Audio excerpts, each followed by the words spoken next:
Hablemos con Peláez. ¿Qué tal, amigos? Bienvenidos a otro capítulo más de Hablemos con Peláez, como siempre aquí en la señal del Canal 1, libre como tú, con personajes inspiradores y personajes relevantes para la economía nacional. Hoy vamos a hablar con una abogada que está estrenando cargo. Está ahora al frente de Asoenergía, la doctora Silvana Habib Daza. Ella tiene harta experiencia en temas mineroenergéticos y la acaban de nombrar en reemplazo de Sandra Fonseca, que durante muchos años fue la directora de ese importante gremio de las grandes compañías que consumen energía a nivel industrial en nuestro país. Vamos a ver la hoja de vida de Silvana y luego comenzamos con la nota aquí en Hablemos con Peláez. Bienvenidos.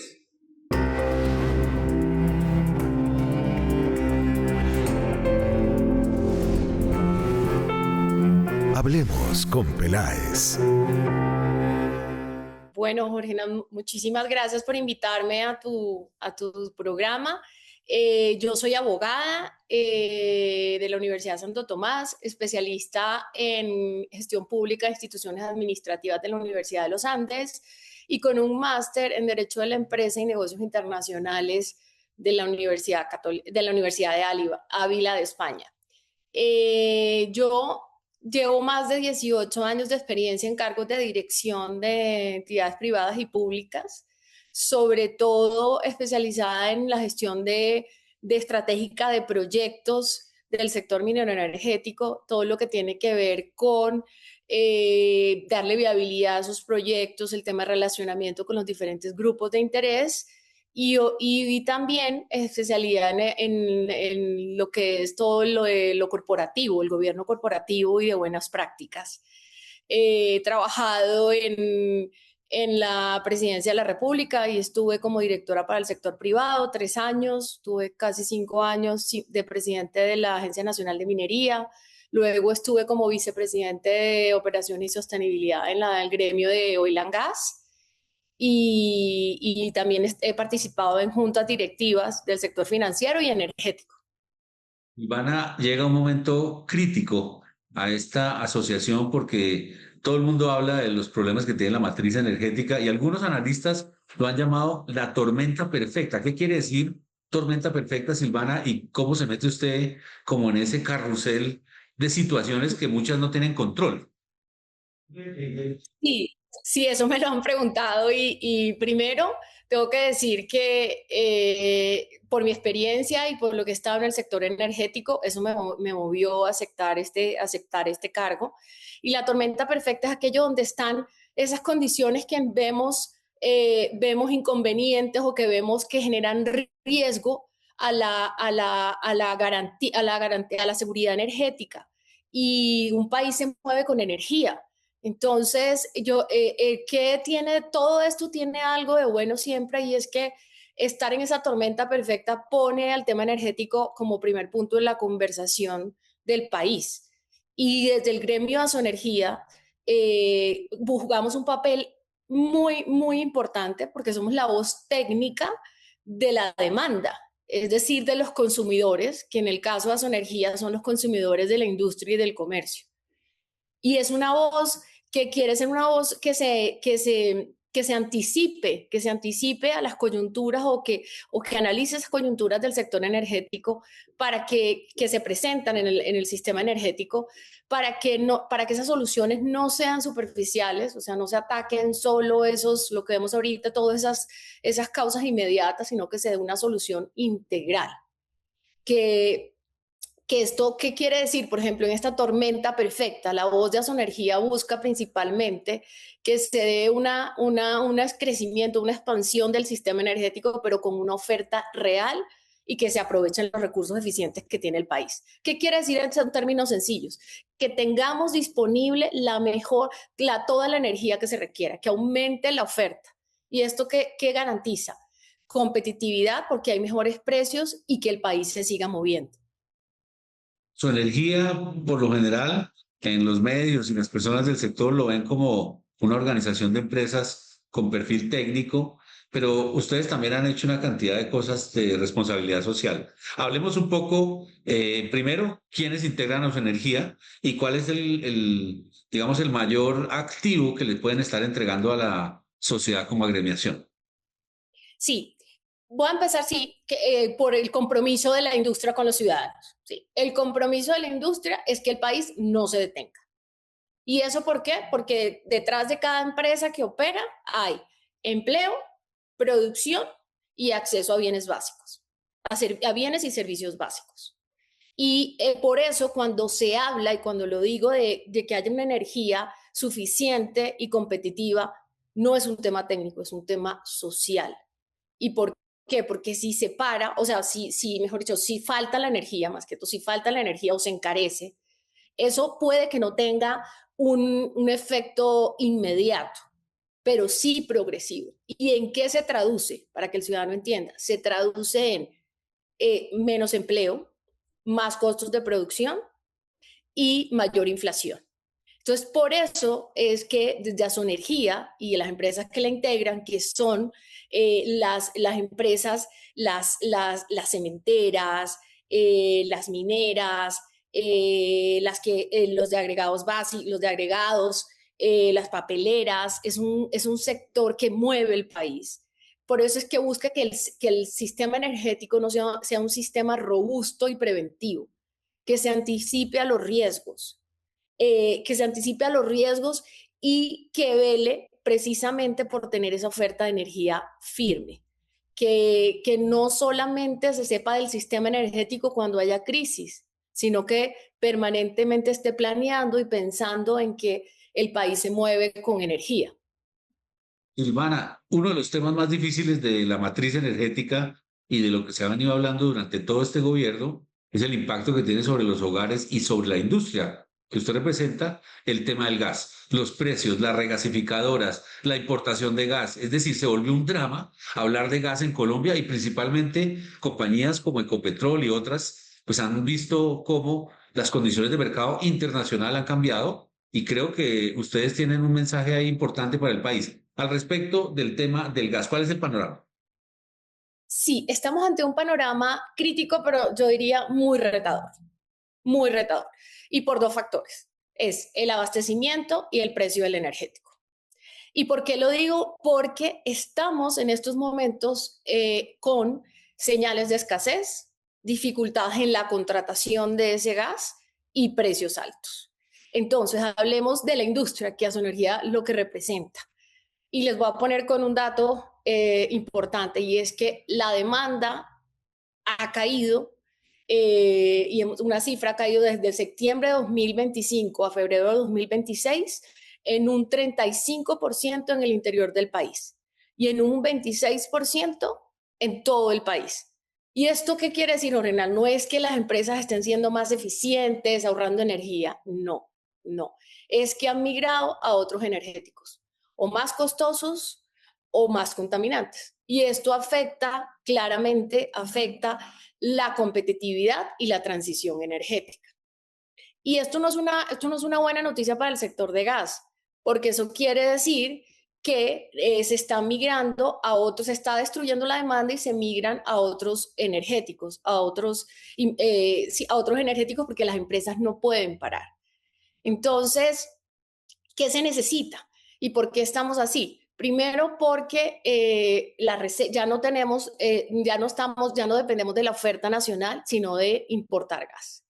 Y en el caso, voy a ir refiriéndome siempre a la industria es el último en prioridades para tener acceso a esa oferta de gas nacional. Entonces, tiene que depender del gas importado, que significa mayores costos. ¿Por qué? Porque no teníamos toda la infraestructura suficiente para todo el gas que necesitábamos importar.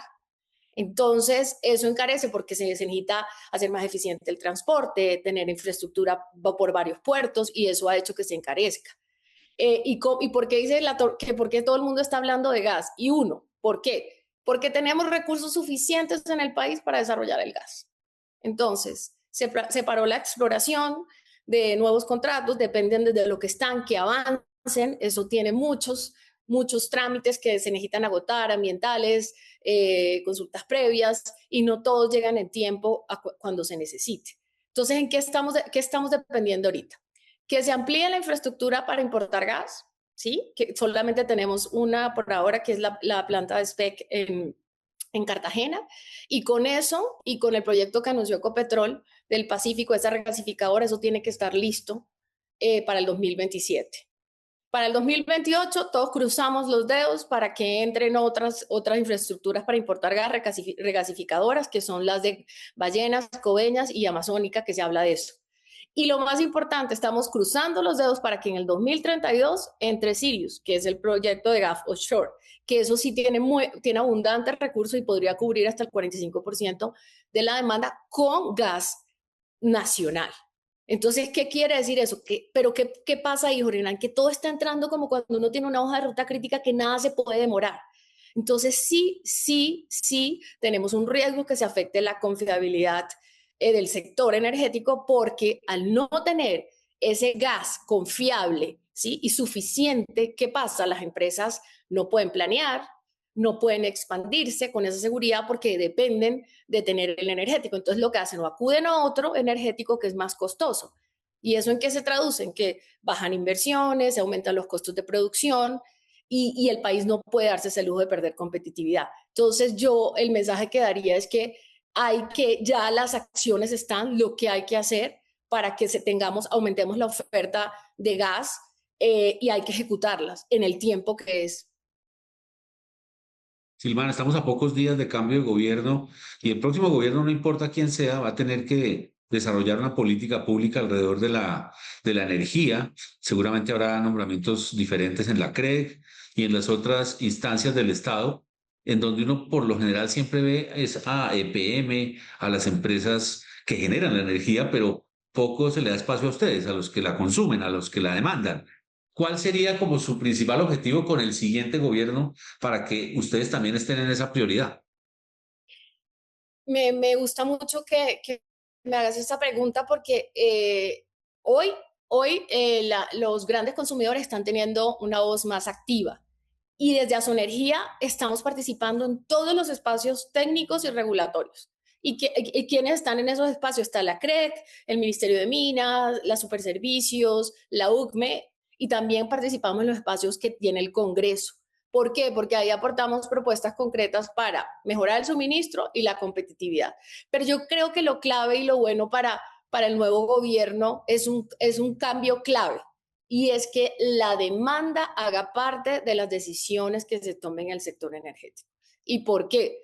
Porque un sistema energético que sea proporcionado, o que es el que necesita el país, es aquel que escuche al usuario.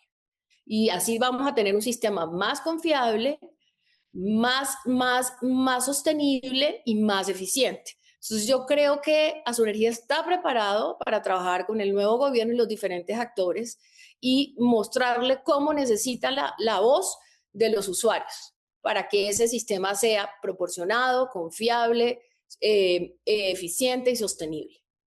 Silvana, ¿qué quiere decir la frase transición energética en reversa que algunos analistas usan en las publicaciones?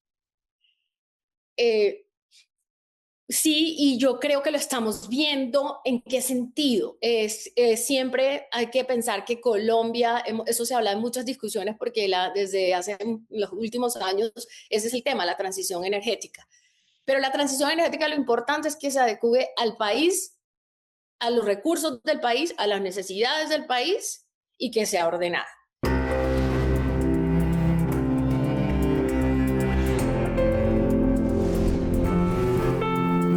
Hablemos con Peláez. Silvana, gracias. Momento de la primera pausa. Ya regresamos con el resto de la nota aquí en Hablemos con Peláez.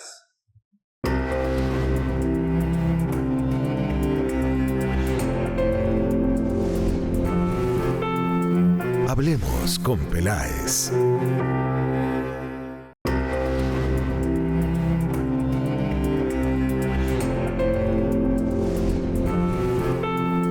Hablemos con Peláez. Y el resto de la nota con Silvana Habib Daza, directora ejecutiva de Asoenergía, a quien Hablemos con Peláez.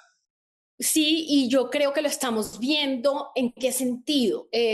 Siempre hay que pensar que Colombia, eso se habla en muchas discusiones porque desde hace los últimos años ese es el tema, la transición energética. Pero la transición energética, lo importante es que se adecue al país, a los recursos del país, a las necesidades del país y que sea ordenada. Y que se tengan en cuenta todos los suministros, la fuente de suministros de energía, porque hay que garantizar dos cosas: la seguridad energética, que incluye soberanía energética, y la competitividad del país. ¿Y qué ha pasado? Porque en reversa es por lo del por el gas. El gas, y lo han catalogado muchos expertos, incluso internacionalmente, es el motor, si se puede llamar así, de la transición energética. ¿Por qué? Porque brinda respaldo al sistema. ¿Qué quiere decir sistema? Ayuda, por ejemplo, a hacer un mayor uso del recurso hídrico y, por ejemplo, en momentos de un niño, como se está anunciando ahora, el gas va a ser ese respaldo para que el país no se apague. Al no tener una oferta suficiente de gas, se pone en riesgo eso y tiene que devolverse a otros combustibles, a otros energéticos más contaminantes. Por eso se habla de transición energética en reversa. Pero más allá de eso, lo más importante es que yo lo llamaría, yo también lo llamo en reversa. ¿Por qué? Porque la transición energética debe incluir también una transición económica y que el país no vea afectado su competitividad y sus recursos para satisfacer las necesidades básicas insatisfechas de una población colombiana que tiene un gran porcentaje de indicadores de pobreza. Entonces, ¿qué pasa en ese sentido? Como yo lo contaba anteriormente, si no hay gas si no hay gas suficiente y confiable, pues las empresas no pueden planear y expandirse. ¿Y eso qué significa? Se baja la inversión, suben los costos y aumentan los precios. ¿Y ahí qué pasa? Que se pierde ese atractivo de inversión en la industria. Y Colombia lo que queda es que pierde una oportunidad grandísima de avanzar en un crecimiento industrial sostenible, porque las empresas quedan a expensas de la volatilidad del mercado. Entonces yo lo llamo, yo por ejemplo pondría en la transición energética, lo más importante es darle toda la relevancia a los recursos energéticos que tiene Colombia y ir avanzando en adicionar otras fuentes de energía renovables, pero no retrasar el país. Silvana, hay algunos analistas del sector que han hablado de un eminente apagón en algunos de los siguientes años, o al menos racionamiento energético. ¿Qué tan cerca estamos de eso desde la perspectiva suya? ¿Y qué tan deteriorada se puede ver la productividad y competitividad de la industria si llega a ver ese tipo de situaciones que vivimos en los años 90? Mucho, mucho, y no queremos, yo creo que desde lo que pasó en los años 90, Colombia se caracteriza por tener esa confianza en su sistema energético, esa confiabilidad en su sistema energético, y eso ha permitido que el sector industrial avance. No podemos perder eso, no podemos retroceder y destruir la industria. Esperamos no llegar a eso. Y yo voy a empezar con algo positivo, y es: Colombia puede de pasar del miedo al apagón a liderar la competitividad.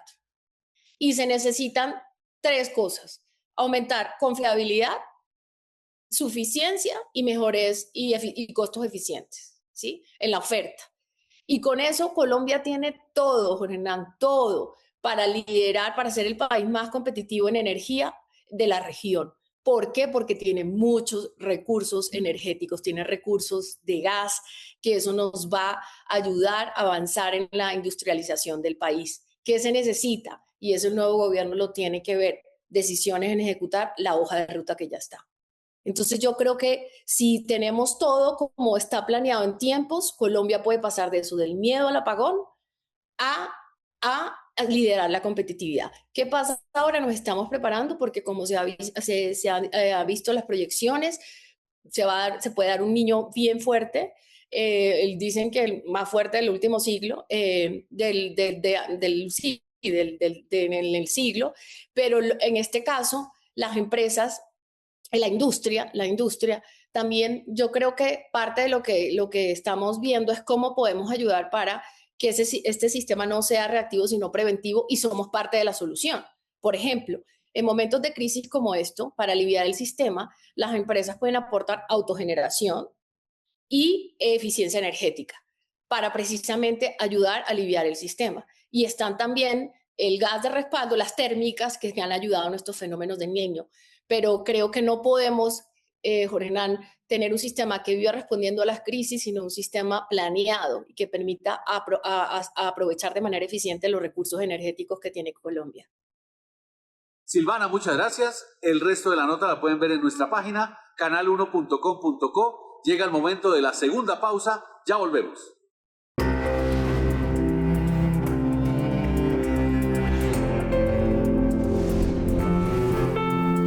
Hablemos con Peláez.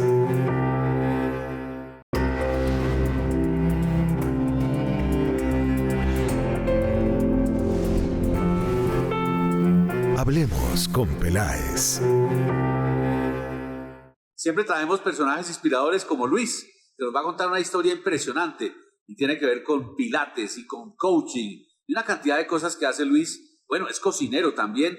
Veamos la nota con nuestro personaje inspirador aquí en Hablemos con Peláez. Hablemos con Peláez. Ese es un poquito, como un poquito de libro, pero bien, mira, no, Luis es un chico de Antioquia que nació en un hogar como todos, con un poquito de dificultades, pero siempre soñó en grande, quiso hacer muchas cosas, pasó por unos procesos eh, de aprendizaje muy fuertes, estuvo en un monasterio durante 5 años, quería como una vida espiritual, todavía me gusta mucho, pero debido a una enfermedad en el cuerpo, empecé a trabajar en el modelaje, después pasé a la televisión, estuve por ahí en un reality y nada, ahora estoy como entrenador de pilates y formador de personas adultos mayores. Luis, además me dicen que también le gusta la cocina y también ha incursionado en platos y en recetas únicas. Mira, sí, Jorge, te cuento que desde pequeño amaba entrar a la cocina y crear. Mi mente es como, no sé, como coge una paleta de pinturas, pero coges lo que haya en la nevera y mi mente se explota en creatividad, empiezo a crear, no son platos que ya están creados, sino que simplemente miro lo que hay en la nevera y empiezo a fusionar según los gustos de las personas, pero empiezo a fusionar y he creado algunos platos que cuando trabajo en producción la gente le gusta demasiado, como la sazón, cómo se ven los platos, cómo saben. Bueno, Luis, hablemos entonces de la actividad principal actual, que es eso que nos cuenta trabajar con adultos, trabajar el coaching, la parte física, la parte como de rehabilitación también, ¿no? Es un poco de Sí, todo. ¿Cómo es el sí, sí. trabajo con una persona que está, digamos, en condiciones de dificultades para moverse y esto? Mira, porque toda la vida he hecho deporte y tuve una formación, hice una media técnica en educación física, recreación y deporte, pero siempre me enfoqué como al cuidado del cuerpo. Durante la pandemia estuvimos encerrados y a mi pareja tuvo un cáncer que estuvo encerrado durante 2 años en la clínica y el proceso fue muy duro, muy doloroso y yo decía, no, yo tengo que ayudarle a rehabilitar porque eh, tengo las condiciones, sé cómo hacerlo. Entonces me empecé como a preparar un poquito más, hice algunas capacitaciones y empecé a ayudarle como a esa rehabilitación con un amigo que tengo que es de edad avanzada, eh, tenía muchos problemas de lumbago y le dije, no, empecemos a trabajar de esta forma, empecemos a entrenar de esta forma y vivía de lumbago en lumbago y conmigo lleva 5 años en que la espalda le mejoró demasiado porque entendí que el cuerpo se trabaja desde la conciencia, o sea, sí hay formas de entrenarlo, pero si somos conscientes de cómo funciona nuestro cuerpo, cómo actúa, cómo se mueve, entonces empecé como a recuperarlo y lo mismo con mi pareja. Sabía que tenía un desgaste por tanta quimio, por tantos trasplantes, tantas operaciones y lo empecé como a ayudar a rehabilitar desde la conciencia, desde lo que había quedado con su cuerpo. Luis, pero entonces, si le entiendo bien, una rehabilitación necesariamente pasa por la salud mental también, la buena actitud, o sea, ponerle ganas, porque si no, eso no va a funcionar. Yo creo que todo es como un conjunto, o sea, es ponerle ganas, actitud y aunque haya dolor, es como también confiar en la persona que está a tu lado. Cuando tú te dejas acompañar o cuando permites que te den la mano, yo creo que los procesos son más bonitos. Hacer un proceso solo es muy doloroso, entonces cuando las personas deciden confiar en lo que hago, en lo que soy, me esfuerzo mucho más en prepararme para que los resultados para esa persona sean con el mayor beneficio, que cada vez se sienta mejor, se sienta con más ánimo, quiera hacerlo. Eso es como lo importante. ¿Cuál diría usted, Luis, que son los secretos para que un proceso de esos funcione y salga bien? Porque son varias jornadas, no es de un solo día. Yo creo, Jorge, que es pasión. O sea, cuando a ti te gusta algo, no te importa si está lloviendo, si está haciendo frío, si tienes que madrugar, si no has dormido, pero si hay una pasión real, tú haces todo para que ese proceso llegue como a un buen término. O sea, hay momentos en que hay tropiezos, en que es difícil, en que te encuentras con barreras, pero si hay pasión, créeme que vas a superar todo lo que se te ponga en la vida. Luis, actualmente en las redes sociales se encuentra una cantidad de personajes que también ofrecen asesorías.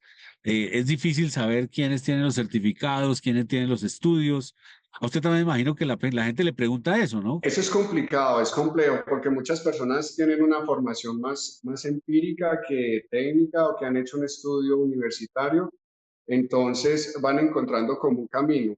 Como te dije, hice una media técnica, pero desde ese momento nunca he dejado de entrenar, siempre he comprobado y he buscado los resultados en mí para poderlos ofrecer a otra persona. Nunca he hecho un proceso en una persona sin saber qué resultados puede generar en mí, entonces siempre he tratado de hacer las cosas primero en mí, como si fuera un laboratorio. Cuando sé que funcionan, ya sí me acerco a las personas o les muestro como el conocimiento. He hecho algunas certificaciones, ahora soy profe de Pilates, pero muchas veces el conocimiento se da a medida que vas avanzando, a medida que vas caminando a través de los años, obvio, con algunas preparaciones técnicas, algunas ayudas, pero más que todo es como el conocimiento que vayas adquiriendo a través de los años. Luis, hablemos de algo muy importante y es que al final el cuerpo pues tiene unas características, pero hay diferencias entre hombres y mujeres y especialmente en ciertas edades se nota mucho eso. Cuéntenos desde su opinión cómo se trabaja, por ejemplo, el cuerpo de un adulto mayor masculino comparado con el de una mujer. Nosotros, los hombres, tenemos algunas fibras musculares que generan mayor fuerza, en cambio a las mujeres tienen mayor tolerancia al dolor, los hombres somos un poco más débiles en cuanto al dolor, pero nuestra fuerza es mucho más fuerte. Entonces lo que hay que hacer es entender el mecanismo de las personas, si tienen algunas dolencias, si tienen algunas dificultades.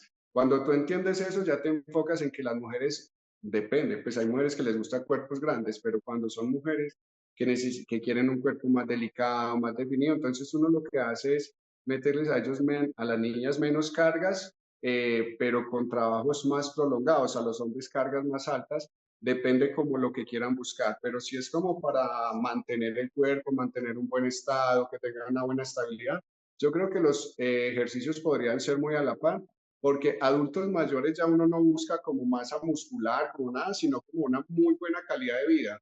Yo difiero mucho, hay veces, como de las dietas y de los castigos. Obvio, todo en exceso hace daño, todo es complicado, pero estamos en una vida en que todo da cáncer, todo enferma, todo es complicado, entonces se vuelve una vida muy rígida. Yo con las personas que entreno les digo que no, sean muy pacientes y muy generosos con ustedes mismos. Obvio, si voy a comer un poquito más de dulce, pues entreno un poquito más, pero no irnos a los extremos de castigarnos, porque como te digo, hemos pasado por unos procesos dolorosos de enfermedad, de dificultad, de encierro por la pandemia, la vida se vuelve un poquito más difícil, hay muchas guerras, entonces volvernos tan rígidos con nosotros mismos, la vida se nos vuelve también muy complicada.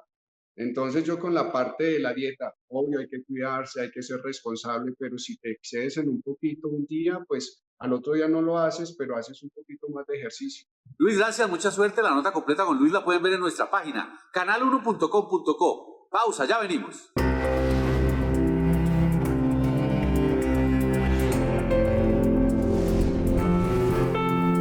Hablemos con Peláez.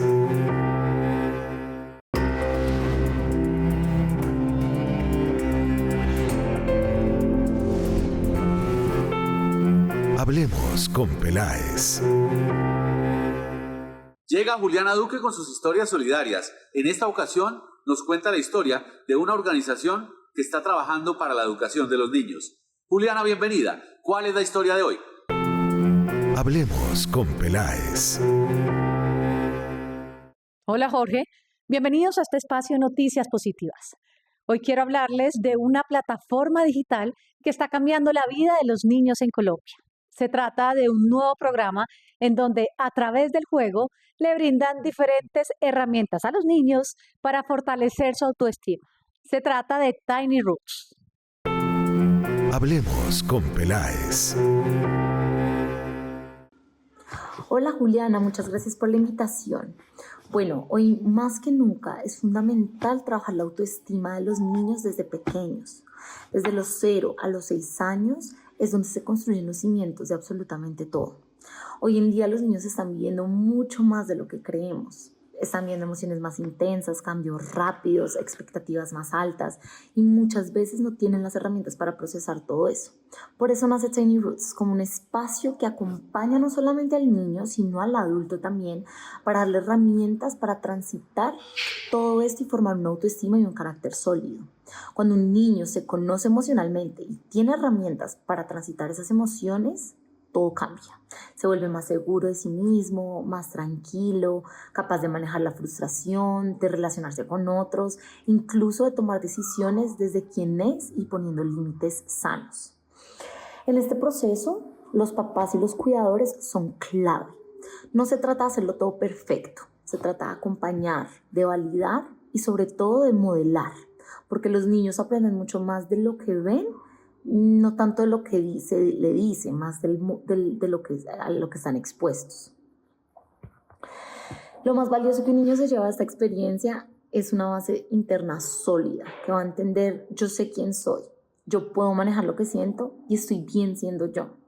Y al final, en Tiny Roots, queremos formar adultos emocionalmente conscientes y seguros de sí mismos, que sean empáticos, que tengan criterio propio y que tengan la capacidad de sostenerse en un mundo que trae retos. Hablemos con Peláez. Felicitaciones por estas iniciativas que apoyan el crecimiento de los niños en Colombia. Esto es todo por hoy. Nos vemos dentro de 8 días con más historias solidarias. Chao. Hablemos con Peláez. Juliana, muchas gracias. La próxima semana más historias solidarias con nuestra periodista especializada en temas de responsabilidad social, Juliana Duque. Y ahora vamos con nuestro analista, el aliado de Canal 1, Oliver Bach, director de Control Risk Colombia. Nos ayuda a entender un importante decreto que tiene un impacto sobre los fondos de pensiones. Oliver, bienvenido.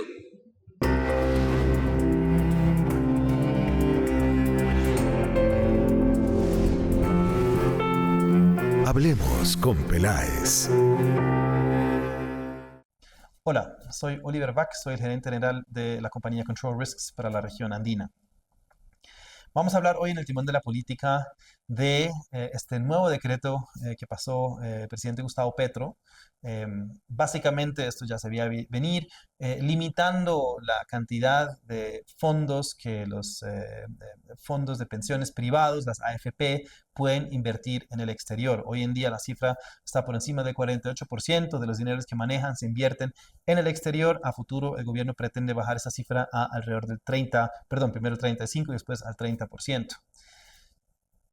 ¿Cuál es el problema con esto? Pues es un gobierno pretendiendo decirle a estos fondos que saben de inversiones, que saben dónde tienen los mejores retornos para sus pensionados, que, abre paréntesis, no son la base electoral del pacto histórico, cierra paréntesis, y pretende decirles en dónde van a tener mejores retornos. El problema es que por lo general, y aquí el caso colombiano y el caso de Gustavo Petro no es una excepción, según la lógica de la mano invisible del mercado, el capital va a donde está el mayor retorno. Si el mayor retorno estuviera en Colombia, ya el capital se hubiera invertido aquí. Si el 48% está en el extranjero, quiere decir que los inversionistas creen que allá van a tener mejores retornos. Entonces, esto es de antemano algo bastante negativo porque es un ejemplo más de este populismo económico que caracteriza a este gobierno y sobre todo en estos últimos meses lo ha caracterizado fuertemente.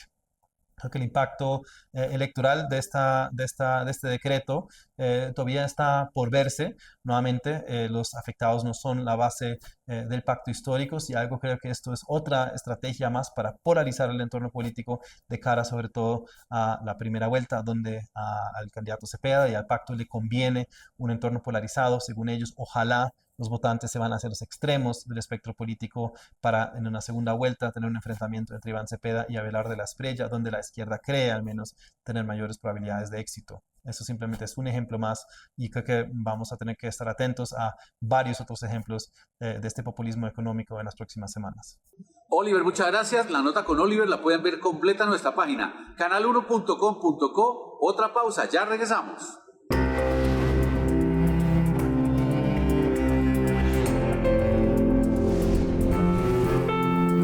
Hablemos con Peláez.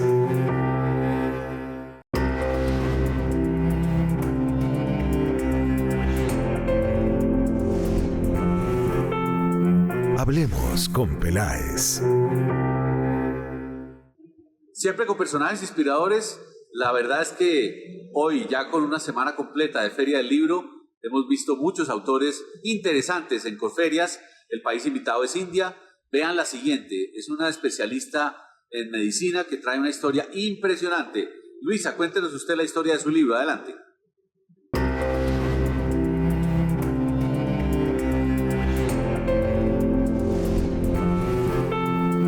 Hablemos con Peláez. La Feria Internacional del Libro de Bogotá va hasta el próximo 4 de mayo en Corferias. Reúne a todos los actores de la cadena del libro en una completa muestra literaria, cultural y profesional. Cuenta con más de 500 expositores y aproximadamente 2.000 actividades. Gracias a los miles de visitantes, cada año la Filbo trae nuevas sorpresas. En esta ocasión vamos a hablar con Luisa Ocampo, una autora que habla del cuerpo no olvida. Debuta en la Feria Internacional del Libro de Bogotá mañana con esta obra que redefine la memoria emocional. Comencemos preguntándole a Luisa Ocampo qué tiene que ver su historia con la salud mental y también qué tiene que ver con algo novedoso que ella desarrolla en la narración, como lo es la terapia de sonido. Luisa, bienvenida.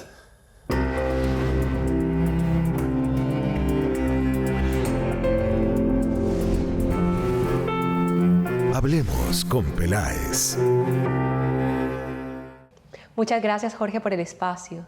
Claro que sí, mi obra se llama Relatos Físicos, donde es la historia de una niña que crece y nace en el Caribe colombiano y desde muy pequeña se enfrenta a muchas situaciones de dolor, de abuso, donde se pierde a sí misma y empieza a sufrir de problemas de salud mental, que es tan importante ahora, donde encuentra depresión, ansiedad, bulimia, anorexia, problemas de alimentación, alcoholismo, drogadicción, y cómo a través de herramientas de sanación puede salir de estos estados de víctima, un estado de empoderamiento y un estado de conciencia, donde puede ver que ella es la autora de su vida y donde encuentra que a través de estas historias va a conectar con más personas que puedan entender que eso que están transitando en este momento es simplemente eso, un pedazo de su vida, pero no es la historia final.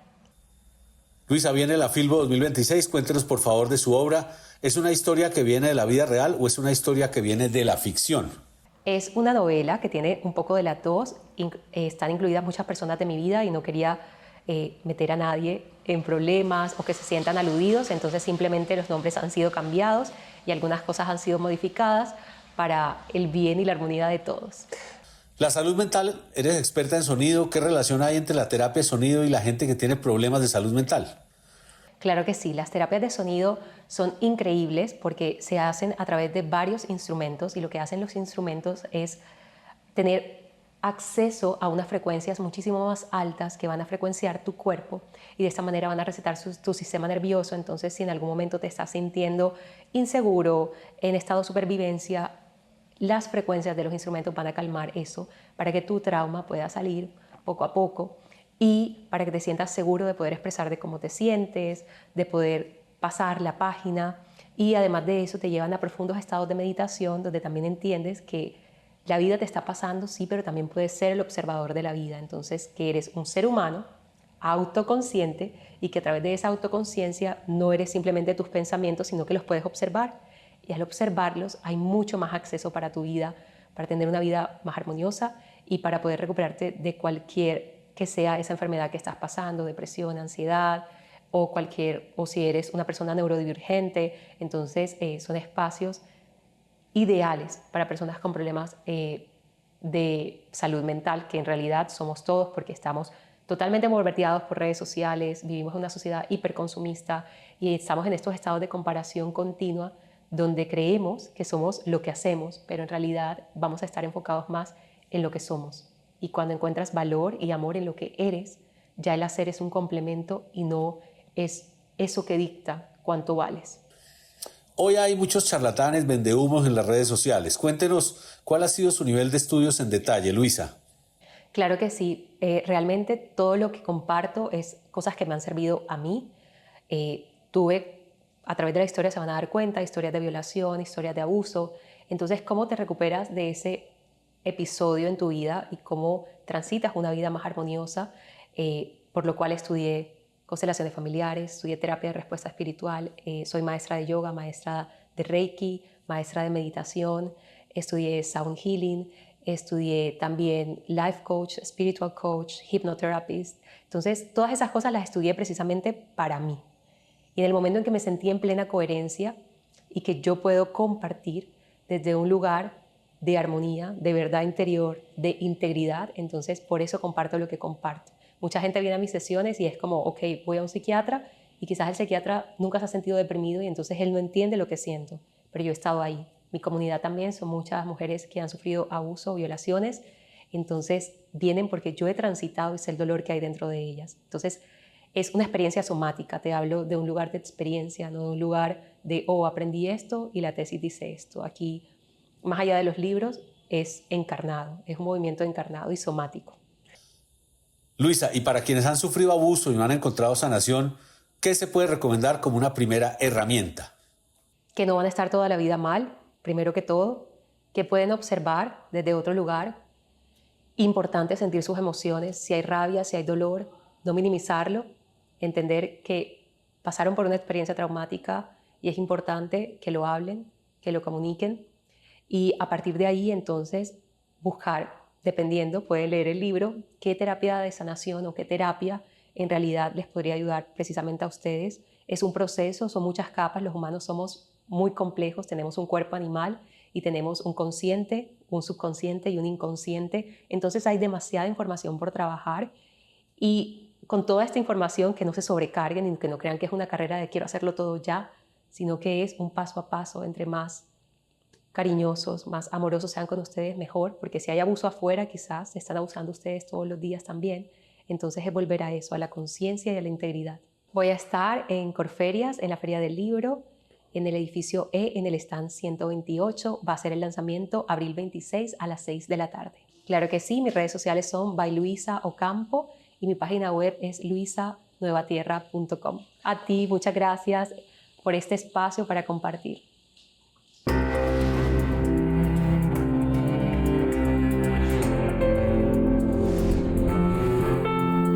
Hablemos con Peláez. Luisa, muchas gracias por atendernos. Todavía sigue por esta semana más la Feria del Libro de Bogotá. Pueden ir a Corferias, comprarse unos buenos libros y sobre todo estar enterados de muchos lanzamientos. Hay muchos autores haciendo sus lanzamientos en los diferentes pabellones. La verdad es un plan para la familia muy recomendado. Les habló Jorge Hernán Peláez. Nos conectamos el próximo sábado aquí nuevamente en otro capítulo más de Hablemos con Peláez. Como siempre, en la señal del Canal 1, libre como tú. Tengan todos un feliz fin de semana y sigan con la programación. Un abrazo.